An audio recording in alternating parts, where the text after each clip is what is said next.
결혼한 지 반년 조금 안 되었습니다. 저랑 남편은 당시 30살로 동갑내기 커플이었습니다. 남편은 군대 다녀오고 대학 졸업 후 취직한 지 얼마 되지 않은 상황이라 당시에 모아놓은 돈이 거의 없었어요. 저도 직장 생활은 결혼하던 당시에는 3년 차, 현재 4년 차로 경력이 어느 정도 긴 편이기는 하지만 사실상 일반 사무직이다 보니 연봉이 그렇게 높은 편이 아니다 보니 모아놓은 돈이 엄청 많지는 않았습니다. 제가 모아놓은 돈이 5천만 원이었고 친정에서 결혼한다고 사천을 도와주기로 했어요. 그래서 제가 9천을 해가게 되었고 남편의 경우에는 모아놓은 돈이 따로 하나도 없었지만 시댁에서 1억을 해주기로 했습니다. 남편이 모아놓은 돈을 가지고는 신혼여행 및 결혼식 비용을 하기로 했어요. 그러니 따지고 보면 남편이랑 시댁이 2천 정도를 더 해온 거나 마찬가지지요. 그런데 거기에 더불어서 시부모님이 노후자금으로 가지고 계신 돈 6천만 원을 저희가 따로 빌리게 되었습니다. 다행히 저희가 사는 지역이 서울은 아니고 이 지역 집값이 그렇게 센 편도 아니다 보니 그 돈이면 신혼집을 충분히 구할 수 있었어요. 그런데 이왕이면 빌라보단 아파트, 작은 평수보단 큰 평수, 조금씩 눈을 높이다 보니 신혼집을 구하는 과정에서 돈이 살짝 모자라게 되었습니다. 그래서 시부모님의 노후자금을 저희가 빌리게 되었던 겁니다. 사실 신혼부부를 위한 대출제도도 잘 되어 있고 대출금리도 좋은 편이라서 그쪽을 알아보고 있었습니다. 어차피 결혼하자마자 아이를 가질 계획도 없었고 한동안 맞벌이 생활을 유지하려고 했기에 6천 정도 대출을 받는 게 저희 재정적으로 큰 부담이 되는 편은 아니었지요. 그런데 시부모님께서 저희가 대출을 알아보고 있다는 사실을 알게 되셨고 그러면 은행보다 이자를 더 싸게 빌려줄 테니 괜히 이자랍시고 은행 배불려주는 일 하지 말고 두 분 노후자금을 쓰라고 하셨어요. 저는 사실 내키지 않았습니다. 어떤 경우로든 가족끼리 돈으로 얽히고 싶지 않았어요. 저희가 빌려주는 상황이 아니고 빌리는 상황이었지만 제 입장에서는 그거나 똑같은 거라 생각했어요. 그런데 남편은 돈 한 푼이 아쉬운 상황에 절약을 할 수 있는 상황인데 뭐하러 거절을 하느냐 하면서 그냥 시부모님 돈을 빌려다 쓰자고 하는 겁니다.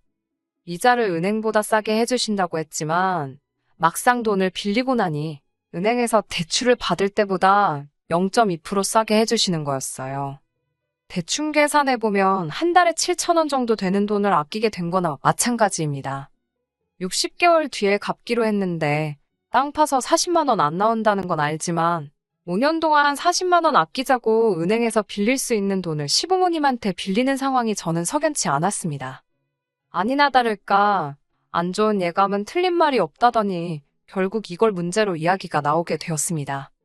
시댁이나 친정이나 저희 신혼집에서 그렇게 멀지 않은 곳에 있습니다. 처음에 신혼여행 다녀와서는 당연히 친정과 시댁 둘 다 다녀오게 되었습니다. 맞벌이 부부다 보니까 둘이서 다 같이 쉬는 날은 주말 이틀밖에 없어요. 퇴근 후에도 시간이 있기는 하지만 보통 두 사람 다 일하느라 피곤해서 퇴근하고 나서는 보통 집에만 있지 활동적으로 어딜 다니거나 하지는 않는 편입니다. 연애를 적당히 오래 하기는 했지만 연인일 때랑 부부일 때 같은 데이트를 해도 다르게 느껴지잖아요. 거기에 두 사람 인생 중에 가장 깨가 쏟아진다는 신혼 때인데 말이에요. 그런데 쉬는 날이 되면 남편은 꼭 쉬는 날 중 하루는 시댁에서 시간을 보내고 왔으면 하더라고요. 집에서 가까운 편이니 평소에 못 찾아뵐 거리도 아니고 엄마 손맛이 그리우면 평일 저녁에 가서 저녁을 먹고 와도 되는데 꼭 쉬는 날만 되면 시댁에 그렇게 가고 싶어 안달이 납니다. 그렇다고 또 친정에 가는 걸 좋아하는 건 아니에요. 신혼여행 다녀오고 얼마 뒤부터 시댁에 거의 매주마다 가자는 식으로 나오기 시작했는데 처음에는 저도 별말 없이 잘 따라갔습니다. 시어머니가 우리 어떻게 지내는지 궁금하시대. 얼굴 보고 싶으시대라는 이유를 대면서 시댁에 가려고 하는데 그 말을 듣고 며느리인 제가 시댁에 가기 싫다 어떻게 말을 하겠어요. 그래서 처음에는 남편이 가자고 하면 그냥 별말 하지 않고 따라가게 되었습니다. 그런데 그렇게 한두 번 따라갔더니 그 후에는 그냥 이유도 없이 쉬는 날만 되면 시댁에 가는 게 일상이 돼버리더라고요. 시어머니도 처음 몇 번은 어디 가서 악덕 시어머니라고 말 나온다고 하면서 저보고 남편 옆에 붙어서 편히 쉬라고 하셨어요. 편히 쉬라고 해도 어찌 제가 시댁에서 편히 쉬어지겠습니까? 남편한테야 원래 결혼 전까지 지가 살던 지네 집이었으니 내 집인 것 마냥 두 다리 쭉 뻗고 소파에 기대서 앉아있거나 아예 소파에 벌렁 드러누워서 콧노래를 흥얼거리거나 하지만 편하게 있으라는데 그 자리에 앉아있는 제 마음이 얼마나 무거울지는 아실 분들은 아마 다 아실 거라 생각해요. 거기에 진짜 제가 아무것도 안 하고 있으면 시어머니가 저를 불러서는 이거 한 번만 도와줘라 하고 부르고 그거 해놓고 다시 쪼르르 거실로 가면 적어도 한 번 도와줘라 하시면서 결국 저한테는 겉으로는 쉬라고 하시지만 그 잠깐 사이에도 수많은 일을 시키세요. 며느리가 시댁에서 일하는 게 당연하다. 어른이 일하는데 어떻게 앉아서 쉴 생각만 하느냐 생각하시는 분들이 계신다면 어쩔 수 없지만 저 같은 경우에는 생각이 조금 다르거든요. 남편이 먼저 나서서 같이 도와줬다면 남편도 똑같이 일을 하고 있었다면 아마 저도 기분 좋게 불평불만 없이 같이 도와드릴 수 있었을 거예요. 그런데 지는 무슨 손이 없는 건지 발이 없는 건지 시댁에만 가면 자기 마실 물조차도 제가 떠다 줘야 했습니다. 한 번은 너가 떠다 마시라고 했더니 시어머니가 물 떠주는 게 뭐가 어렵냐면서 눈치를 주시고 아이고 다리야 하면서 무릎을 붙잡으시며 남편한테 기어이 물 한 컵을 떠서 가져다 주더라고요. 그래서 그 이후부터는 그런 눈치도 보고 싶지 않아서 제가 몇 번 떠다 줬고요. 남편이 그 모양이니 솔직히 그냥 도와드려도 될 법한 일들도 그렇게 기분 좋게 할 수 있던 상황이 아니었습니다. 일하는 것뿐만이 아니지요. 새삼스럽겠지만 시댁 가서 저희가 뭐하고 오겠어요. 재롱잔치 하러 가는 건 아닐 테고 결국 식사를 같이 해야 해요. 나가서 사 먹으면 당연히 계산은 저희가 합니다. 그게 아깝다거나 생각한 적은 없었어요. 밖에 나가서 먹으면 차라리 마음은 편합니다. 그런데 시어머니가 식사를 준비해 주실 때가 있어요. 그때도 편하게 쉬라고 하긴 하지만 양념 정도만 직접 하시지 사실상 음식은 제가 다 하는 거나 마찬가지입니다. 그 고생하고 나서 식사 준비를 해놓으면 어김없이 제일 맛있거나 제일 비싼 반찬은 제가 앉은 자리에서 최대한 멀리 떨어져 있지요. 밥상이 무슨 임금님 수라상도 아니고 솔직히 팔을 쭉 뻗으면 못 먹을 것도 없어요. 저한테서 위치를 멀게 하면 멀게 할수록 저는 더욱더 아랑곳하지 않고 팔을 최대한 뻗어서 집어옵니다. 아니면 남편 시켜서 저게 나한테 너무 멀리 있네 하면서 제 밥 위에 올려놓게 만들어요. 그러면 시어머니가 예를 들면 그날 LA 갈비를 해주셨다면 요즘 갈비값이 어쩌네 저쩌네 하면서 재료값 이야기를 그렇게 하십니다. 그러고 나서 주변에 있는 다른 반찬들을 제 밥 위로 집어주면서 이것도 맛있으니 먹어봐라, 저것도 맛있으니 먹어봐라 하면서 최대한 제가 LA 갈비를 못 먹게 그렇게 노력을 하세요.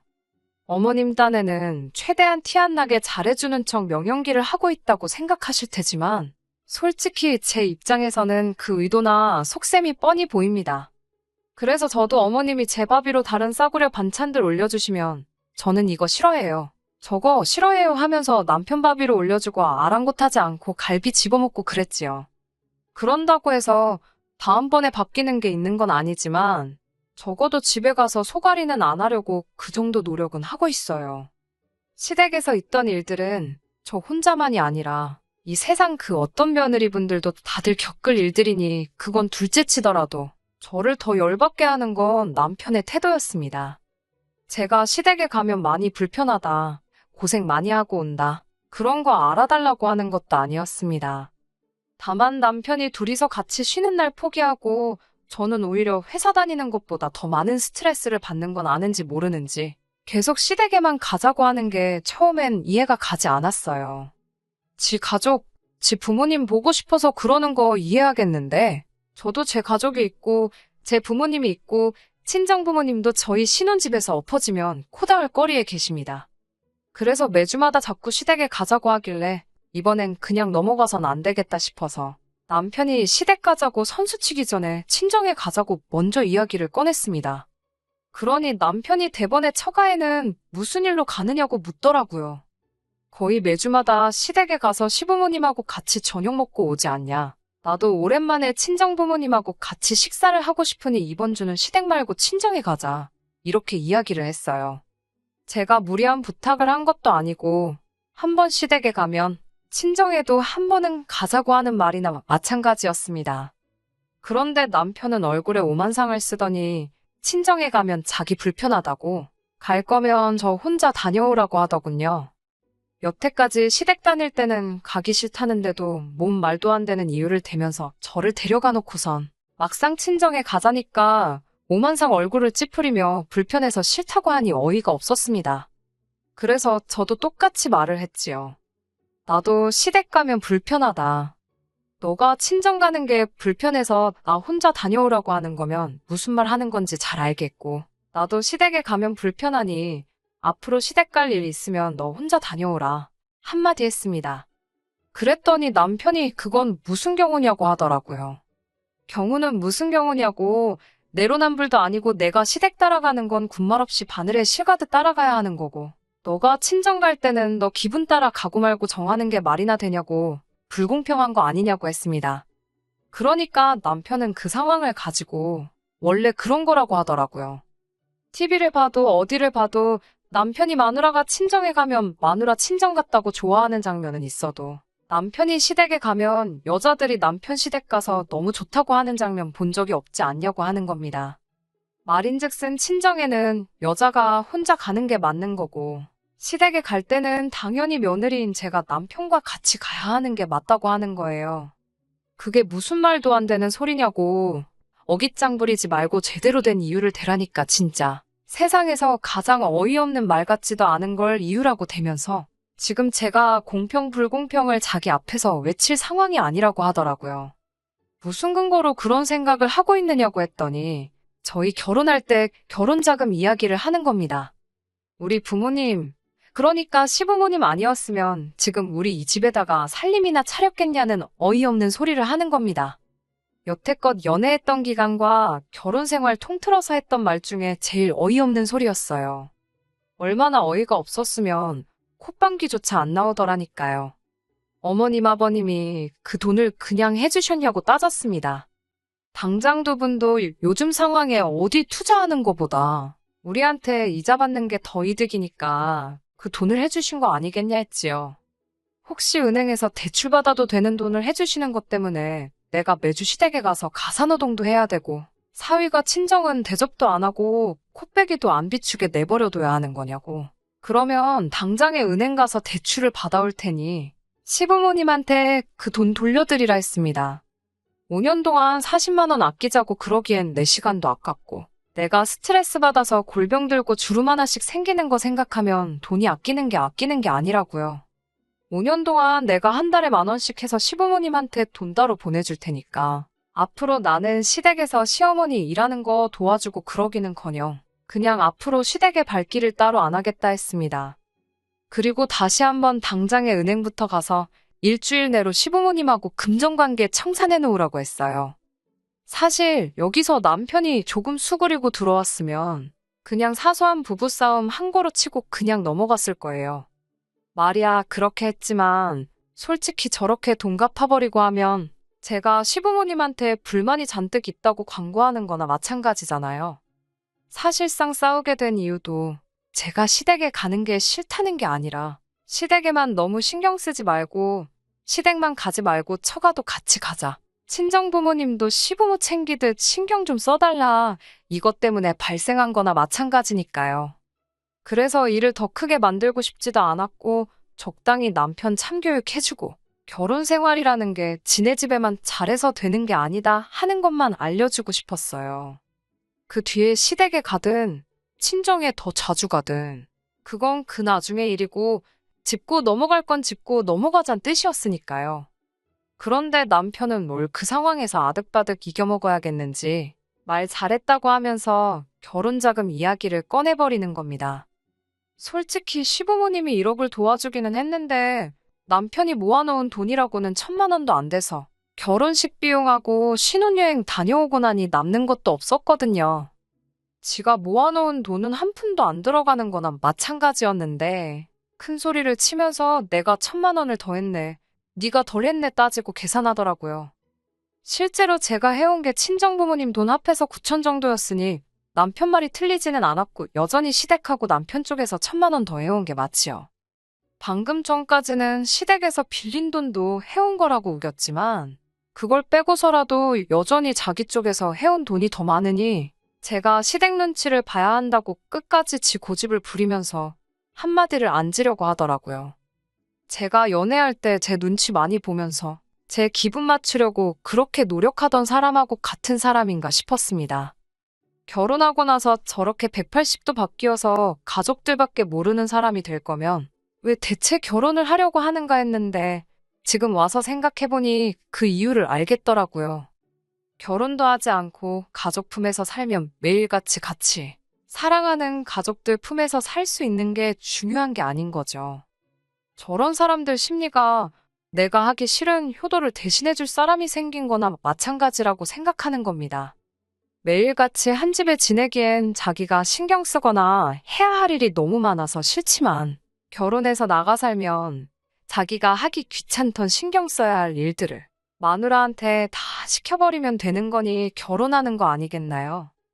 아무튼 남편이 고작 1,000만 원 가지고 제가 평생을 시댁 눈치 보면서 살아야 한다는 식으로 나오길래 저도 더 이상 그걸 참고 지내기는 싫어서 그냥 그 길로 짐 싸서 친정으로 갔습니다. 어차피 친정 혼자 가라고 했는데 어디 한번 진짜 친정에 가면 어떻게 되나 보자 하는 심정이었지요. 친정에 짐 싸들고 가니 친정 부모님께서도 무슨 일이 일어난 걸 눈치채고는 좌초지종을 물어보셨습니다. 저딴 남편을 감싸주자고 다른 말을 지어내기도 싫어서 그냥 가감없이 다 이야기해버렸어요. 친정 부모님도 굉장히 어이없어 하셨고 그 길로 남편을 소환했습니다. 남편도 제가 가자면 저 혼자 가라고 하지만 그래도 장인 장모님이라고 부르니까 오더라고요. 아니면 제가 열받은 거 보고 분위기 살피러 온 걸 수도 있고요. 아무튼 남편이 도착하자마자 저희 부모님이 남편 앞에 앉혀놓고 통장 하나 던져주시더군요. 그 통장에 있는 돈으로 시부모님한테 빌린 돈 갚고 1,000만 원 더 해줬던 것도 돌려드리라 하시더라고요. 고작 1,000만 원 더 해온 거 가지고 우리 딸 평생 눈치 보고 살게 만들 생각이면 그 돈 다 해줄 테니 앞으로 자네가 우리 집 와서 평생 눈치 보고 살라고 하시더라고요. 남편이 통장에 찍혀있는 액수를 보고 몸만 베베 꼬면서 아무 말도 못하고 있는 걸 보니 속이 후련했습니다. 그런데 또 고작 시댁 몇 번 안 가겠다고 이러는 것도 싫고 돈 얼마 가지고 어느 한 집에 눈치를 봐야 한다 이러는 것도 웃긴 것 같더라고요. 더 좋은 해결 방법이 있었는데 말입니다. 남편이 들고 있는 통장 낚아채가지고 그럴 필요 없다고 한마디 해줬습니다. 그리고 그냥 그 길로 시부모님한테 가서 돈을 더 빌리던 신혼집을 팔아버리던 간에 결혼할 때 우리 집에서 들어간 돈 9,000만 원 다시 준비해오라고 했어요. 그리고 이혼하겠다고요. 돈 얼마 때문에 이미 남편과 남편 집구석이 어떤 사상을 가지고 있는지 그 밑바닥까지 다 보고 온 것 같은데 뭘 저희가 모자라게 했던 돈까지 메꿔가면서 상황을 바꿀 노력이나 할 필요나 있나 싶더라고요.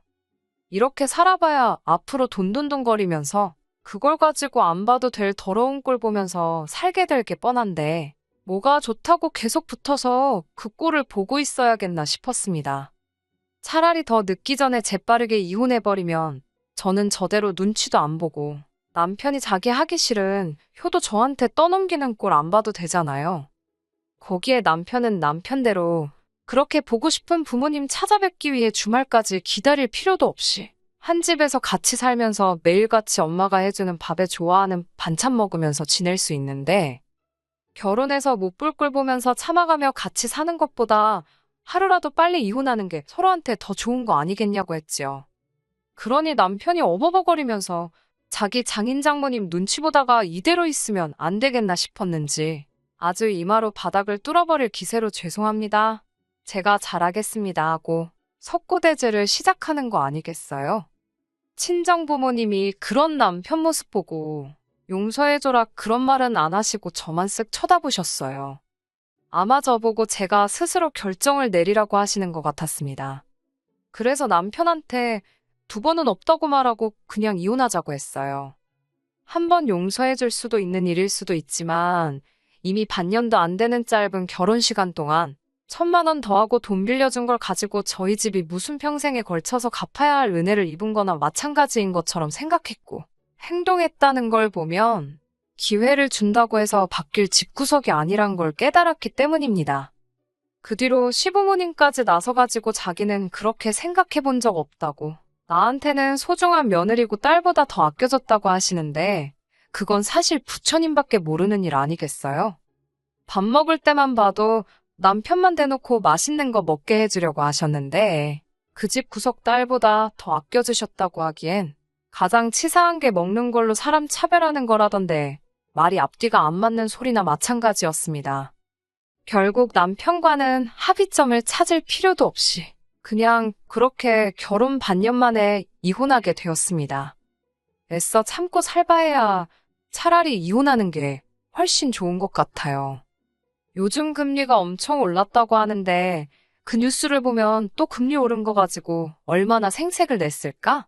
혹시나 금리 올랐다고 이자도 더 받아야 한다 어깃장을 부리지 않았을까? 그런 생각이 드네요.